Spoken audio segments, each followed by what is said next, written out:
As more and more people are connecting through social media and text messaging, a new city ordinance in Viroqua is reminding residents there to think twice before they say something.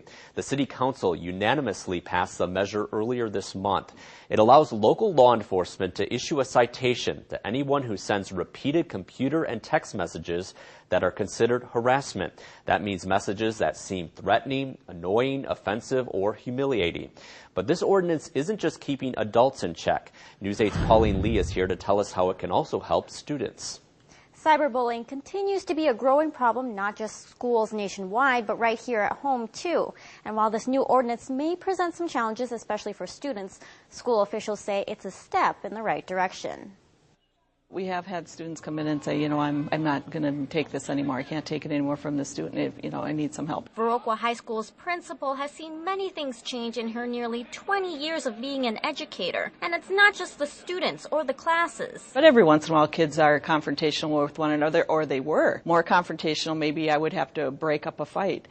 We don't have fights. I've read students' text messages that are extremely aggressive and vulgar and way out of line. Close says cyberbullying is becoming more of a problem in school. And while explaining to the students involved why their message could be considered harassment or harmful usually does the trick, when the messages don't come to an end, this new ordinance could come in handy. I think someone on the receiving end of something threatening can say, here are some legal steps that I have now. Here's something that legally can back me and support me. But Close worries defining what harassment is could be harder than it sounds. I don't think kids probably view as harassing as receiving text messages that swear at them, that call them different inappropriate names. I think they just go back and say,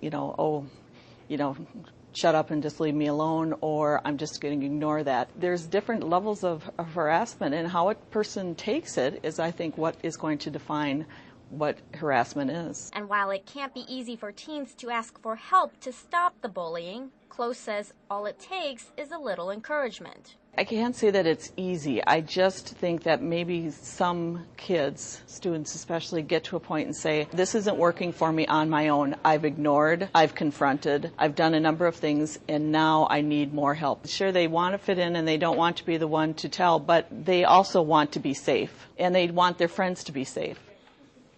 Viroqua High School's principal also says the main way they actually find out about cyberbullying is through the students. Thanks, Pauline. People could face a fine of $298 if caught sending repeated harassing computer or text messages. Viroqua City Ordinance is modeled after a similar measure in Janesville. Now, we would love to hear your thoughts on this. You can join the conversation on our News 8000 Facebook page.